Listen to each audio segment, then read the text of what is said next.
તમારું નામ અને વિગત? કેશવભાઈ નરસિંહભાઈ. હું ધોરાજી યાર્ડમાં માલ લઈને આવ્યો છું. ડુંગળી અટાણે હું હાલમાં 150 થી 400 બજાર છે, એટલે અટાણે ઘટી ગઈ છે. પેલા કેટલા મળતા હતા? પેલા 450, 500, 800 સુધી હતું. 800 થી 800 રૂપિયા હતી બજાર. ભાવ કેવા અત્યારે ઘટી ગયા? અટાણે ઘટી ગયા છે. 200 થી 250. નામ અને વિગત?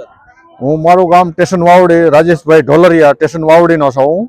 અમને ડુંગળી 400 રૂપિયામાં પડે છે વીઘે વાવી મણે, તો અટાણે અમારે 100-150 જ વેચવી પડે છે. આ સરકાર નિકાસ નહીં કરે ને તો આ ખેડૂતને મરવાના વાળા છે. શું કહેશો, પેલા કેવા ભાવ હતા? પેલા 700-800 ભાવ હતા અને અત્યારે તો 100-150 રૂપિયા. ખેડૂતને બહુ નુકસાની જાય છે અટાણે.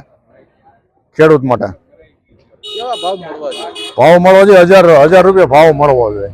એને બદલે અટાણે 100-150 માં જાય છે. ડુંગળી બહુ 400 રૂપિયા તો અમને પડે છે. ડુંગળી ખેડૂતને વેચવી પોહાતી એમ નથી.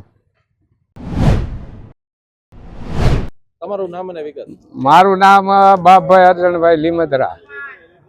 અહીંયા હું ડુંગળી આ ધોરાજી માર્કેટ યાર્ડમાં ડુંગળી ભરીને આવ્યો. અત્યારે ભાવ કોઈ છે જ નહીં, એવું ગણાય કે 100 થી 150 લગીના ભાવ હાલે છે. પેલા 700-800 ભાવ હતા, અત્યારે હાવ પાણીના ભાવે માગે. ખેડૂતને મરી જવું દવા પીને કે શું કરવાનું છે? અને ખર્ચા તો દુનિયાના લાગે. વીઘે 25-30-40 હજારનો ખર્ચો થાય. હા, અને ડુંગળી અત્યારે થાય છે 10 થી 5 હજારની. કેવા ભાવ મળવા જોઈએ? ભાવ તો 1000 રૂપિયા ઓછામાં ઓછો 1000 રૂપિયા હોવો જોઈએ. આ સરકાર કદાચ શું કરવાની થઈ ખેડૂત માટે? લગભગ ખેડૂતને મફત જમીન દઈ દેવી. તમારું નામ અને વિગત? ભૂપતભાઈ ગોરધનભાઈ તોરણિયા.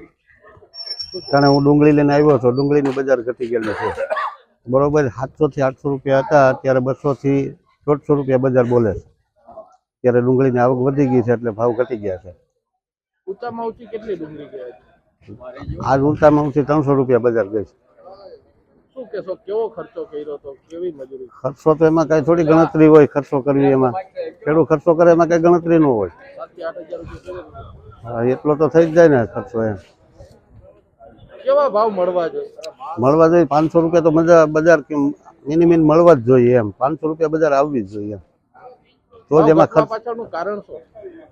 પણ એ તો આવક વધી ગઈ છે તો ડુંગળીના ભાવ ઘટી ગયા છે. અત્યારે આવક વધારે છે.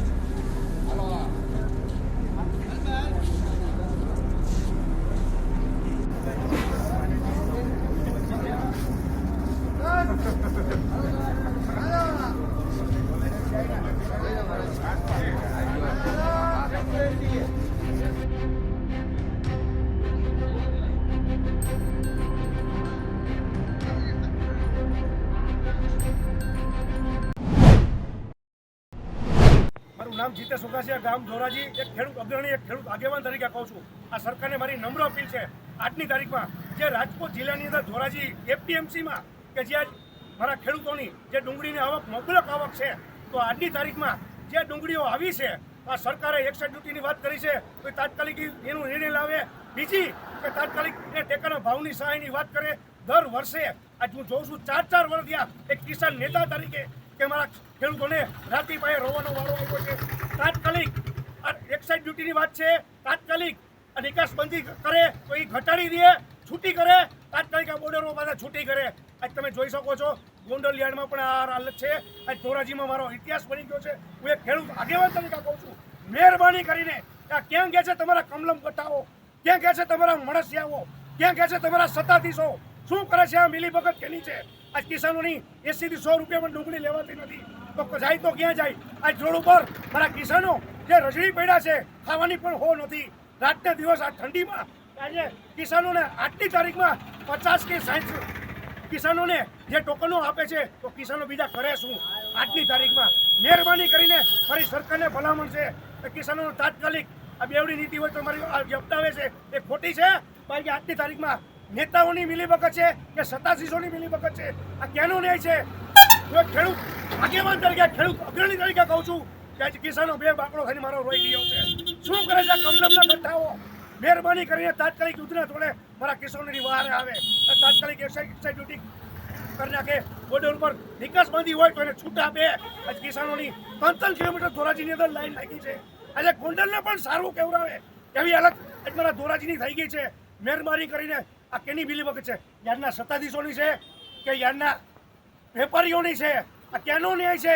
આજ બીજા ખેડૂતોને ટોકન નથી મળતા, તો કિસાન જાય તો ક્યાં જાય? આ ટ્રેક્ટર ભાડા, ટેમ્પો ભાડા, ટ્રક ભાડા તો કરે તો શું કરે? આ ક્યાંની છે? સરકારને મારી નમ્ર અપીલ છે, તાત્કાલિક કૃષિ મંત્રી હોય કે મુખ્યમંત્રી હોય કે પીએમ મોદી હોય, બાકી આ યોજના ધોરણે તાત્કાલિક નિર્ણય લે. મારી એવી નમ્ર અપીલ છે ખેડૂત આગેવાન તરીકે. આ ધોરાજીની હાલત એવી બહેતર બની ગઈ છે, કિસાનો મારા બે બાકડા થઈને બેઠા છે. જય જવાન, જય કિસાન, જય જગતાર. ધોરાજી ખેતીવાડી ઉત્પન્ન બજાર જોઈ લેજો મારા કિસાન ભાઈઓ. એક ધોરાજીનો આગેવાન તરીકે હું ચોખવટ કરું છું કે કિસાનોની હાલત શું છે. આ સરકારે એક્સાઇઝ ડ્યુટી ઘટાડવાની વાત કરી છે, સરકારે પોષણ ભાવ આપવાની વાત કરી છે, સરકારે ટેકા આપવાની વાત કરી છે. આજ 4 વર્ષ થયા આ કિસાનોને જે આજે ટેકાના સહાયની વાતો કરે છે, 2 રૂપિયા કિલો સહાયની વાત કરે છે. આ યાર્ડના સત્તાધીશોની મિલીભગત છે કે તંત્રની મિલીભગત છે? આ ક્યાંનો ન્યાય છે? ખેડૂતો કરે તો શું કરે? આજ ખાધા પીધા કોને રજડી પડ્યા પણ છે. આ ટ્રેક્ટરના ભાડાનું, સાધનના ભાડાનું, ટ્રકના ભાડાનું આ શું સમજવું? આ સરકાર મસ્ત મોટી જાહેરાતો કરીને બેઠી છે આજની તારીખમાં ગુજરાત સરકાર. તમે જોઈ શકો છો Dhoraji APMC market yard Rajkot જિલ્લો. એક હું જીતેશ વઘાસિયા ખેડૂત આગેવાન તરીકે કહું છું, આજની તારીખમાં જે મારા કિસાનોને તકલીફ પડી છે, પોષણક્ષમ તાત્કાલિક ટેકાના ભાવની ખરીદી ચાલુ કરે. એક્સાઇઝ ડ્યુટીની વાત હોય તો એક્સાઇઝ ડ્યુટી તાત્કાલિક ઘટાડે. અને બીજું કે નિકાસબંધી હોય તો નિકાસબંધી દૂર કરે. બીજું કે આજની તારીખમાં જે મારા કિસાનો રજડી પડ્યા છે, તમે જોઈ શકો છો રોડ ઉપર બેઠા છે ખાધા પીધા વગરના આમનામ રાતને દિવસ. તો મારી સરકારને નમ્ર અપીલ છે કે યાર્ડના સત્તાધીશોની આ મિલીભગત છે કે તંત્રની મિલીભગત છે કે તમારા એમએલઓની મિલીભગત છે કે તમારા મુખ્યમંત્રીની કે તમારા મંત્રીઓની મિલીભગત છે? આજ કિસાન જાય તો ક્યાં જાય? આજ મારો કિસાન બે બાકડો થઈને બેઠો છે, તો કરવાનું શું મારા કિસાનોને? આ તમે જોઈ શકો છો મિત્રો, ધોરાજી એપીએમસીની અંદરથી જે લાઈન લાગી છે એ તમને હું વિડીયોમાં બતાવી રહ્યો છું. આજની તારીખમાં આ 3 કિલોમીટર લાઈન લાગી છે અને ટોકન આપવાની વાત કરે છે, તો 50 થી 60 ખેડૂતોને ટોકન આપશે, તો 100 ખેડૂતોને ટોકન આપશે, 80 ખેડૂતોને ટોકન આપશે, તો કિસાન તો બીજા ટ્રક ભાડાઓ છે, ટેમ્પાઓ છે, ટ્રેક્ટરો છે, તો બીજા કિસાનો કરે તો શું કરે? આવી કડકડતી ઠંડીઓમાં આજ મારો કિસાન રોડ ઉપર સૂઈ રહ્યો છે. તો સરકારને શું આ ઊંધા માથે આ કમલમ ગઠ્ઠાઓને, જે મુખ્યમંત્રીને પણ મારી ભલામણ છે, પીએમને પણ મારી ભલામણ છે અને કૃષિ મંત્રીને પણ મારી ભલામણ છે, જે કમલમના ગઠ્ઠાઓ જ્યાં બેઠા છે એ તાત્કાલિક જાગે, સૂતા હોય તો જાગે. આજે એસી ઓફિસોમાં, ચેમ્બરોમાં બેસીને જે મારા ખેડૂતને હેરાન પરેશાન થયો છે, આ તમે જોઈ શકો છો આજની તારીખમાં કે ધોરાજીની હાલત શું છે. આ તો ગોંડલ યાર્ડને પણ સારું કહેવરાયું છે. આજ કિસાનો બે બાકડા થઈને બેઠા છે.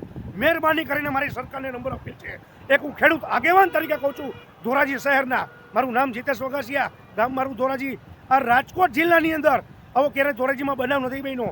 આજે બહાર ગામથી ગામડાઓથી જે ટ્રેક્ટરો ભરીને આવે છે, ટેમ્પાઓ ભરીને આવે છે, ટ્રક ભરીને આવે છે, આ ખેડૂતોની હાલતો તમે જોઈ લેજો. આજની તારીખમાં 3 કિલોમીટર લાઈન લાગી છે ધોરાજીની અંદર, અને ડુંગળી 80 થી 100 રૂપિયા વેચાઈ રહી છે. આ સરકારની મિલીભગત છે. હું તો એમ કહું છું સત્તાધીશોની મિલીભગત છે, અને યાર્ડના સત્તાધીશોની મિલીભગત છે કે પછી ચૂંટાયેલા સભ્યોની મિલીભગત છે. શું કરે છે અમારા ધોરાજીના યાર્ડના ચેરમેન? મહેરબાની કરીને તાત્કાલિક યુદ્ધના ધોરણે સરકાર પગલાં લે, એટલી મારી નમ્ર અપીલ છે. મારું નામ જીતેશ સુગા છે, ગામ મારું ધોરાજી. એક ખેડૂત અગ્રણી તરીકે કહું છું આ ધોરાજીની અંદર કે ગોંડલ એપીએમસીને સારું કહેવાયું છે. જે યાર્ડના સત્તાધીશોની મિલીભગત છે કે સરકારની મિલીભગત છે કે વેપારીઓની મિલીભગત છે એ નથી સમજાતું. આજની તારીખમાં જે મબલક પાક ડુંગળીની આવકો થઈ છે, એક સાઈડ ડ્યુટીની વાત હોય કે નિકાસબંધીની વાત હોય, તાત્કાલિક આ સરકારે એની નિકાસબંધી ઉઠાવે. આ સહાયની વાત હોય, કોઈ પણ સરકારે આજ કમલમ ગઠ્ઠાઓ ક્યાં છે આ સરકારના? આજે એસસી ઓફિસોમાં બેસીને જેના મનગઢ એના પ્લાનો ઘડે છે. આજની તારીખમાં આજ ધોરાજી અંદર કે આજે 1.5-2 કિલોમીટર લાઈન લાંબી લાગી ગઈ છે જે આજની તારીખમાં, અને આજે પાસને ટોકન આપવાની વાત કરી છે જ્યાં વેપારીઓ હોય કે સત્તાધીશો હોય આજના યાર્ડના ધોરાજીની એપીએમસીની અંદર કે આજે જે 50 થી 60 ને આપે, 60 થી 80 ને આપે, તો બીજા કિસાનોને કરવાનું શું? આજ તમે ટ્રેક્ટરો છે, ટેમ્પાઓ છે, ટ્રક છે, રિક્ષા જાય તો ક્યાં જાય છે? આ રોડ ઉપર રજડી પડ્યો છે. આવી કડકડતી ઠંડીમાં આ સરકાર શું કરે છે? ક્યાં ગયા સરકારના માણસિયાઓ? શું કરે છે શહેરના સત્તાધીશો? શું કરે છે યાર્ડના વેપારીઓ? આ કેની મિલીભગત છે? આ ગયા વર્ષે પણ 2 રૂપિયા કિલો સહાયની વાત કરી હતી. અરે મારા કિસાનની 2 રૂપિયા સહાય નથી જોતી. તમે ખાલી છે ને જીએસટી હટાડી દો. તમે આ સરકારનું કહેવા માંગુ છું, ખાલી જીએસટી હટાડી દો. મારા કિસાનને, મારા ખેડૂતને આજની તારીખમાં એક પાચેની પણ તમારી સહાય નથી જોતી. હું એક કિસાન આગેવાન તરીકે કહું છું, ધોરાજીની અંદર જે લાઈનો લાગી છે આજની તારીખમાં, તો મિલીભગત કેની છે? આ યાર્ડના સત્તાધીશોની છે કે યાર્ડના વેપારીઓની છે કે તમારા એમએલઓની છે કે તમારા મુખ્યમંત્રી છે કે તમારા સંસાધનોની છે? આ કેનો ન્યાય છે? હું એ પૂછવા માંગુ છું. તાત્કાલિક એક સાઈડ સુધી ઘટાડે અને તાત્કાલિક નિકાસબંધી દૂર કરે, મારા કિસાનોને તાત્કાલિક આની સહાય કરે. આજે મારા કિસાનો રોડ ઉપર રજડી પડ્યા છે, આજે લાંબી કતારો લાગી છે. આજ માર્કેટ યાર ગોંડલને પણ સારું કહેવડાવું એવી મારી ધોરાજીની હાલત છે. હું એક કિસાન આગેવાન તરીકે વાત કરું છું, એક કિસાન અગ્રણી તરીકે વાત કરું છું. આવી મારા કિસાનોની દયનીય હાલત થઈ ગઈ છે આજની તારીખમાં. તો કેની મિલીભગત છે? હું સરકારે તાત્કાલિક પગલાં લેવાની વાત કરું છું. આજે આ ડુંગળી, આજે ટ્રેક્ટરના ભાડા છે, કિસાનોને જમવું, ઠંડી ખાવી, તો કેનો ન્યાય છે? જો સરકારે મારી તાત્કાલિક યુદ્ધના ધોરણે ભરામત છે. તમે લાઈન જોઈ શકો છો આજની તારીખમાં કે આજે 3 કિલોમીટર ધોરાજીની લાઈન લાગી છે. તો યાર્ડના સત્તાધીશોની મિલીભગત છે કે યાર્ડના વેપારીઓની મિલીભગત છે કે આ સરકારની મિલીભગત છે? આ કેનો ન્યાય છે? હું એ પૂછવા માંગુ છું આ સરકારને. આજે આજની તારીખમાં યુદ્ધના ધોરણે મારી કૃષિ મંત્રીને પણ ભલામણ છે, ભૂપેન્દ્ર પટેલને પણ મારી ભલામણ છે, અને મુખ્યમંત્રીને પણ મારી ભલામણ છે, પીએમ સાહેબને પણ મારી ભલામણ છે. એક કિસાન આગેવાન તરીકે મારું નામ જીતેશ વઘાસિયા, ગામ મારું ધોરાજી. આવી હાલત છે મારા દયનીય, મારા ખેડૂતની. તાત્કાલિક યુદ્ધના ધોરણે એક સાઈડ ડ્યુટીની વાત હોય કે સહાયની વાત હોય, નિકાસબંધીની વાત હોય, તો તાત્કાલિક હટાડે. મારી નમ્ર અપીલ છે. જય જવાન, જય કિસાન, જય જગતા.